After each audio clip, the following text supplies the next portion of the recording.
Olá, eu sou a Tayana Conrad. Começa agora mais um programa Conexão Legislativa. Para conversar com a gente hoje, eu trago aqui a doutora Maíra Velez, ela que é presidente da Comissão de Defesa Animal da OAB aqui do estado de São Paulo. Vai conversar um pouquinho com a gente, né, sobre um polêmico projeto de lei que foi protocolado agora em fevereiro na Câmara Federal, o projeto de lei 318 de 2021. Então a gente vai repercutir um pouquinho, né, sobre o que é esse projeto de lei. Mas seja bem-vinda, Maíra, mais uma vez ao nosso programa. Tayana, é sempre um prazer conversar com vocês da Rede Alesp e trazer um pouquinho das novidades aí sobre a defesa dos direitos dos animais. Exatamente, Maíra. E quando eu fiquei sabendo desse projeto de lei, eu fui atrás para saber um pouquinho do que mudava. Eu lembrei de um programa que a gente fez no ano passado falando das conquistas, né, da defesa animal, mesmo um ano muito difícil, a gente teve conquistas, teve um balanço até razoável, né, bom no final do ano. E aí a gente começa o ano com um projeto de lei protocolado, que talvez não seja tão bom assim, Maíra. Eu queria que você explicasse um pouquinho melhor do que se trata esse projeto de lei. Com certeza, Tayana, eu acho que a gente teve muitos momentos aí junto da imprensa, trazendo boas notícias, algumas advindas, inclusive, de situações de maus tratos, de cobrança da sociedade em relação ao bem-estar animal. E agora, no sentido contrário, a gente vê um projeto de lei do deputado Paulo Bengtson, né, do Pará, que realmente visa colocar o animal na condição de objeto como patrimônio cultural e material do Brasil, né? Então, qual é a novidade desse projeto? Na verdade, ele se utiliza de algumas vertentes do próprio segmento do movimento de defesa dos animais em sentido contrário, para tentar institucionalizar e proteger de uma maneira que coloque a criação de animais num reduto em que ele não possa ser tocado, questionado, discutido, como se ele estivesse acima de qualquer discussão e acima, inclusive, do debate democrático. Então, ele nos chama atenção porque são vertentes do movimento do agronegócio que hoje estão tentando colocar toda a questão da criação de animais no mesmo balaio. O que seria isso? Um projeto como esse coloca animais silvestres, espécies de criação doméstica, animais de criação para vestuário, para produção, todos eles como patrimônio imaterial. O patrimônio imaterial ou cultural, ele é utilizado no Brasil para resguardar os direitos tradicionais do nosso povo, tudo aquilo que a gente quer preservar para gerações futuras como cultura. Então, por exemplo, a gente tem aí o frevo como patrimônio imaterial no Nordeste do Brasil, a gente tem uma série de músicas, a gente tem prédios tombados que também por sua vertente cultural, são considerados algumas vezes como patrimônio cultural e material, e a gente tem um instituto, o IPAN, né, com PH, que realmente cuida de processos que são abertos, onde há realmente uma investigação por parte de técnicos especializados para saber se trata de um patrimônio imaterial de fato que deva ser preservado ou só de um interesse de poder que está tentando ser protegido. Então, veja, esse projeto ele vai na contramão de todo o movimento de defesa dos animais no Brasil e no mundo. O mundo, nesse momento, passa para e passo, aos poucos, a reconhecer que os animais são sujeitos de direito, né? E aí, o que a gente fala? O que é o animal sujeito de direito?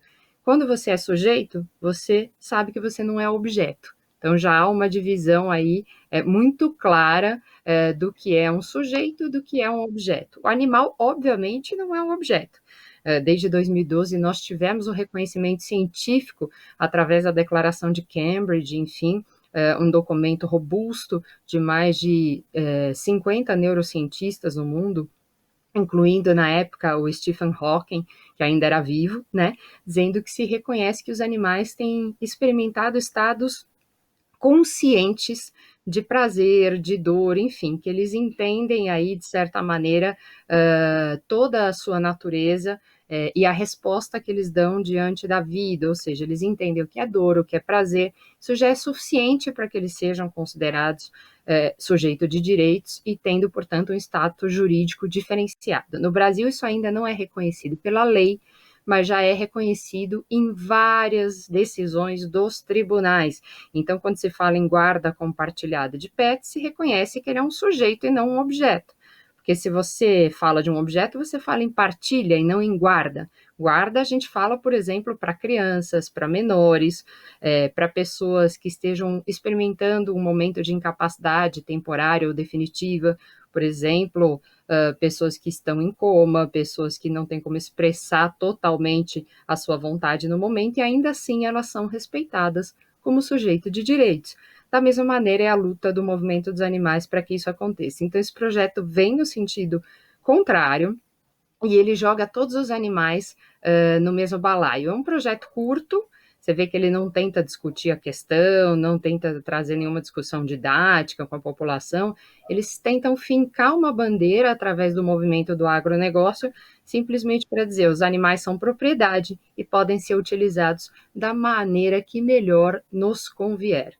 E isso nos assusta, porque isso pode certamente trazer muito prejuízo para o movimento de direito dos animais no Brasil, viu, Tayana? E conclui-se, né, Maíra, que pela justificativa, né, do próprio deputado, que realmente a ideia desse projeto é completamente comercial, né? Não se vê uma outra explicação para um projeto como esse. Nenhuma, até porque se ele realmente pensasse em patrimônio cultural, ele pensaria muito antes nas questões de bem-estar, tanto dos animais quanto das pessoas envolvidas na criação de animais, ele faria diferenciação, ele não faz. Então, da maneira como está colocado esse projeto de lei, se ele se tornar lei, o que pode acontecer? Toda a criação de animais, desde pets, cães, gatos, aves, até a questão dos animais de produção, que já tem uma normativa técnica específica, e a gente vem avançando nas questões de bem-estar animal, por exemplo, de gado bovino, de suíno, enfim, nesse sentido, mas também os animais silvestres, que fazem jus a uma legislação própria, porque além de serem sujeitos no sentido da preservação da sua individualidade, ser vedada a crueldade pela Constituição Federal, eles também fazem jus aí a uma ótica ambiental de preservação das espécies,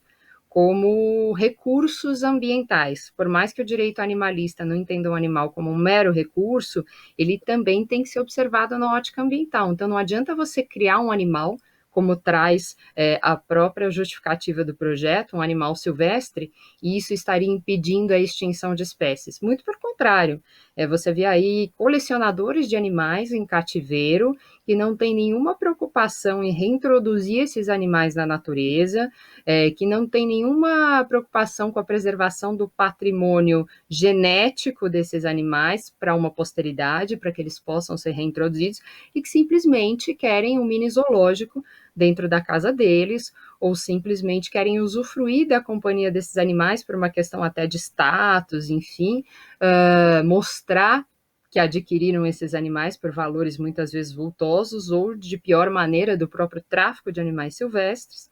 E a gente sabe, em última análise, também que esses animais silvestres, mesmo os legalizados, ou seja, que têm uma autorização do órgão ambiental para serem comercializados, eles têm padreadores e matrizes que vêm do tráfico de animais silvestres. Ou seja, a atividade que parece ilícita também está ligada a uma atividade totalmente ilícita e que rende muito para esses traficantes. Então, o que a gente vê hoje, na verdade, é uma falta de cuidado técnico em se tratar das várias espécies animais, uma falta de olhar ambiental, de olhar para o bem-estar desses animais, da discussão sobre os animais como sujeito de direitos, e você vê claramente nesse projeto, animal é patrimônio, animal é objeto. Né? Então, isso nos preocupa demais, porque eles querem institucionalizar, por exemplo, atividades como rodeio, vaquejada, não só criação de animais, mas reprodução inadvertida, né? A gente tem isso, a gente sabe, tanto na questão dos animais de produção, né, para alimentação, vestuário, mas também dos pets, né? A gente observou, no caso do Instituto Luiz Amel, que acolheu quase 1.700 animais ali de um canil em Piedade, que fornecia para um grande vendedor aí de artigos para animais, que é o Pets, e o Pets, ao verificar as condições de maus tratos daqueles animais, resolveu deixar de vender cães e gatos em suas lojas, né? Mostrando que eles não compactuam dentro da missão da empresa com esse tipo de maus tratos. Ou seja, o próprio empresariado começa a reconhecer que existe equívoco na criação de animais, tá? E aí a gente tem várias realidades em se falando de pets, de animais domésticos, e o que a gente sabe é que a gente tem milhares de canis e gatis no Brasil e nem 30 deles são registrados, ou seja, tem o que a gente chama de anotação de responsabilidade técnica, ou seja, aquele veterinário ART que cuida desses animais e se responsabiliza pelo bem-estar e pela saúde deles. Então aí você vê que a atividade, infelizmente, ainda é feita de maneira amadorística, né?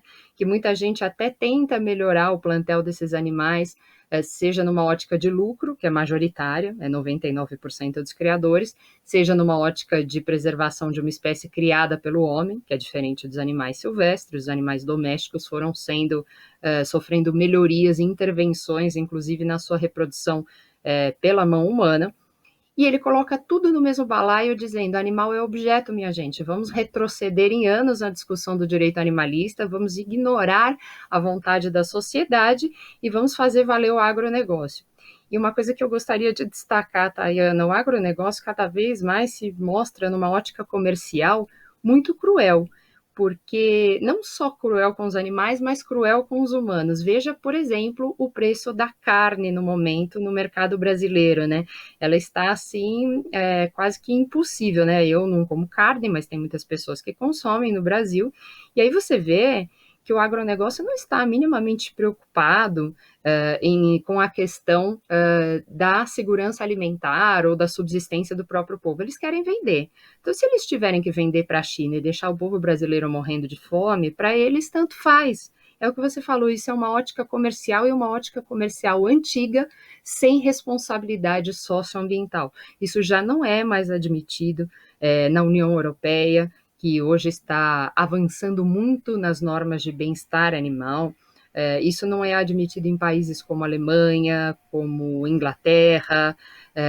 Há, por exemplo, vários cursos de direito animalista, tanto nas faculdades de direito como nas ciências sociais, e também isso está sendo discutido na Faculdade de Medicina Veterinária no mundo. Isso mostra o interesse das ciências, né, e também da população como um todo em relação a essa temática. E eu tenho certeza que a própria sociedade vai se colocar contra esse projeto, porque eu tenho recebido muitas mensagens, Tayana, de gente completamente revoltada ou ainda querendo entender melhor o objetivo desse projeto de lei. Para muita gente não ficou claro, por isso a importância da gente discutir isso aqui. Então, um projeto de lei que visa nem regulamentar, mas de maneira muito forte institucionalizar, obrigar que a criação e a reprodução de animais seja tido como um patrimônio imaterial e cultural intocável.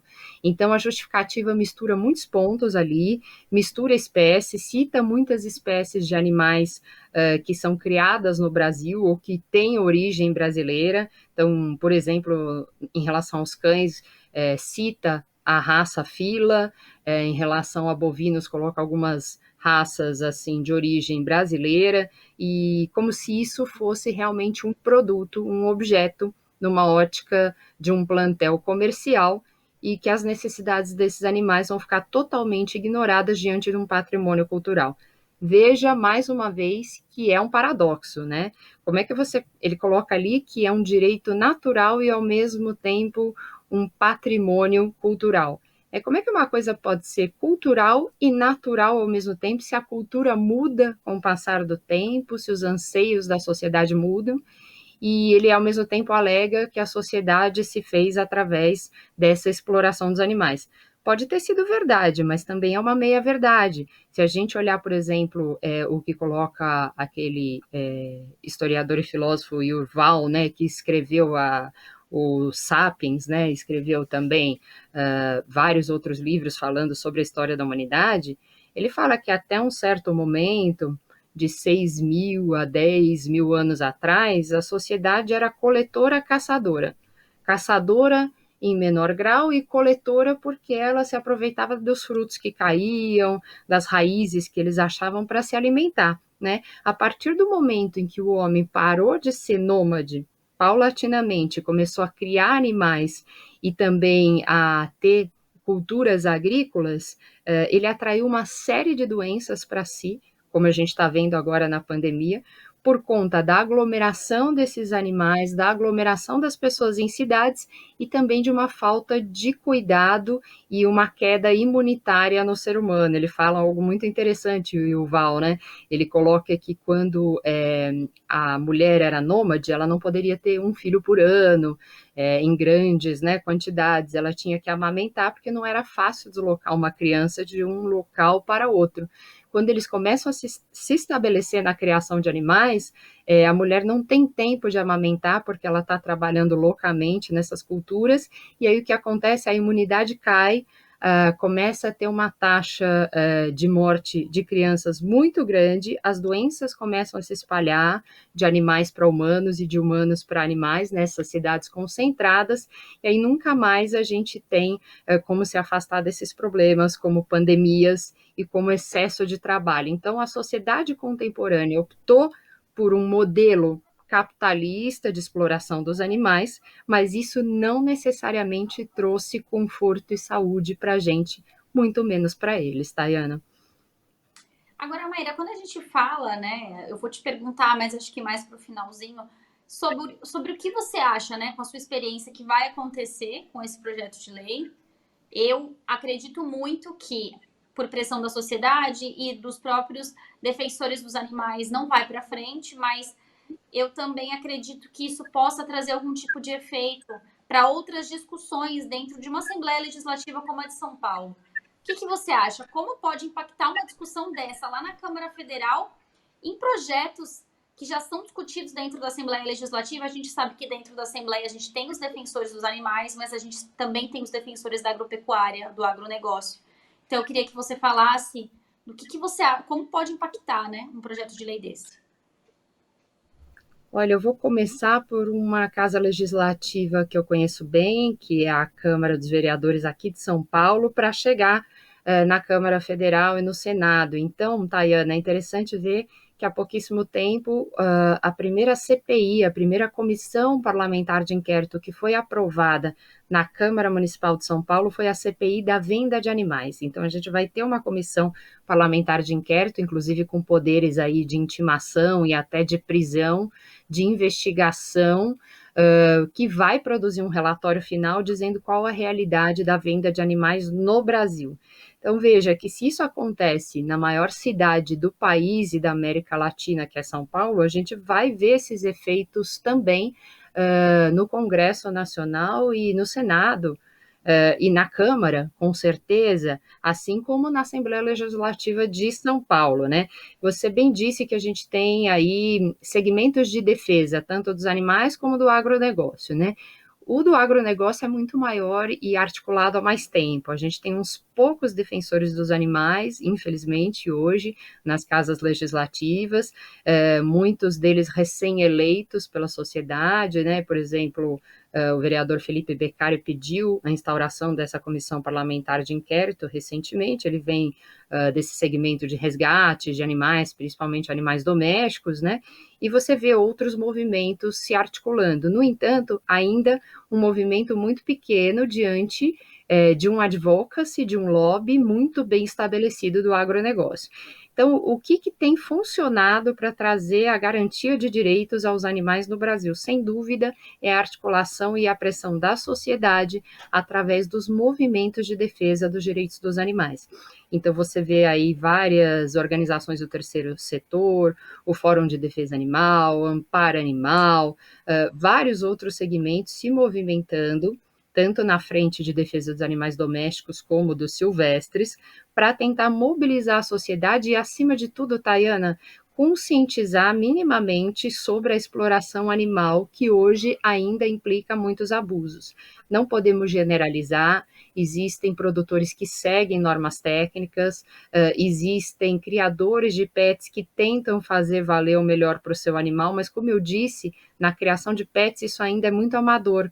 Vai muito da vontade do criador de querer melhorar a saúde daquele animal, de querer evitar a consanguinidade, o que hoje tem caído muito diante da ótica comercial. Queremos vender a qualquer custo. Se aquele animal morrer por uma doença que já veio do canil ou do gatil, lavo as minhas mãos. É isso que eles pensam na ótica da quantidade. Isso eu estou falando de 90% dos criadores.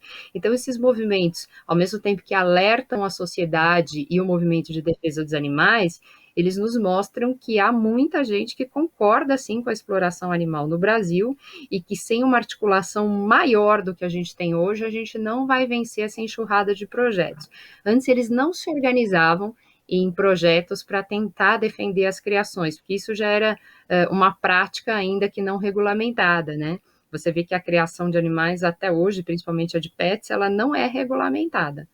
Então, você não tem fiscalização nem do Conselho Regional de Medicina Veterinária, porque eles não têm um responsável técnico, nem de nenhum outro órgão. Né? O que a gente defende, por exemplo, é que sejam cobradas taxas desses criadores e que, ao mesmo tempo, por exemplo, a municipalidade, a prefeitura dos locais que institui essas taxas, faça a fiscalização desses locais para que realmente haja algum tipo de controle, que hoje quase não existe, sobre esses canis e gatis. E isso também está gerando um passivo judicial muito grande. Você vê muitos processos hoje contra criadores, porque esses animais já vêm com doenças ou congênitas, por uma questão de falta de evitar a consanguinidade ou de observar aquele plantel com carinho, com cuidado, né? Mesmo que na ótica comercial ele tem uma obrigação até pelo Código de Defesa do Consumidor hoje, mas também você vê muita gente processando aí esses canis e gatis por falta no dever de informação. Então, isso também é defendido no Código de Defesa do Consumidor. Explicar quais os problemas de cada raça, quais as doenças mais prováveis, mostrar de fato a origem daqueles animais, negativa em emitir, por exemplo, um pedigree. Às vezes é uma promessa feita aí pelo criador e muitas vezes ele não cumpre com essa promessa, né? Então, não pelo status do animal, mas aquela pessoa que ainda compra um animal, que não vai pela via da adoção, ela tem que se garantir minimamente da saúde daquele animal. Só o pedigree vai ajudar? Não, você tem que olhar o pai e a mãe, que geralmente eles não te deixam ver, inclusive. Mas, se você não tiver minimamente os documentos que atestam a sanidade daquele animal, você certamente pode passar por um sofrimento enorme, se afeiçoar um animal que, mais uma vez, eu destaco, ele é o que a gente chama de uma pessoa não humana, ele é um sujeito de direitos, ele tem direito à vida, ao não sofrimento, à proteção. Nós atraímos os animais domésticos para nós, né, como humanos, utilizamos esses animais através de um manejo, de um melhoramento aí genético, muitas vezes, simplesmente como convinha ao ser humano e não pela saúde deles. Você vê raças como o Pug, como o Bulldog francês e outros que são braxéfalos, que não conseguem respirar porque tem o focinho muito achatado, simplesmente para que vendesse mais, por serem animais interessantes, exóticos, na ótica do criador, e que morrem muito cedo, por vários problemas que você pode verificar de saúde. Então, isso tudo não tem sido alertado pelos criadores, o comércio é cada vez mais cruel, e as pessoas que ainda tentam adquirir um animal pela via da compra acabam sofrendo muitas vezes porque perdem esse animal cedo ou vêm sofrer durante boa parte da sua vida. Então, é com isso que a gente quer acabar.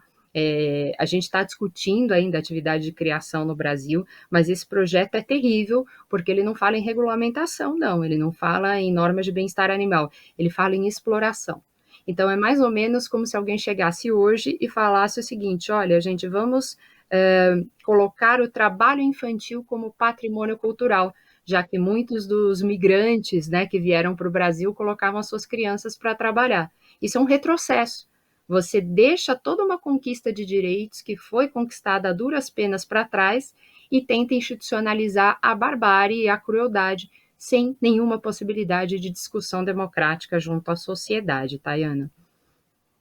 É verdade, Maíra. Acho que esse seu exemplo trouxe bem aí para quem ainda não entendia, né, o que era esse projeto de lei. Acho que esse exemplo que você trouxe da própria criança, do trabalho infantil, é exatamente o que estão querendo fazer com os animais há pouco tempo, né? A gente conseguiu aí algumas coisas na questão animal, principalmente nessa questão dos direitos dos pets. Eu acho que foi a maior conquista o ano passado.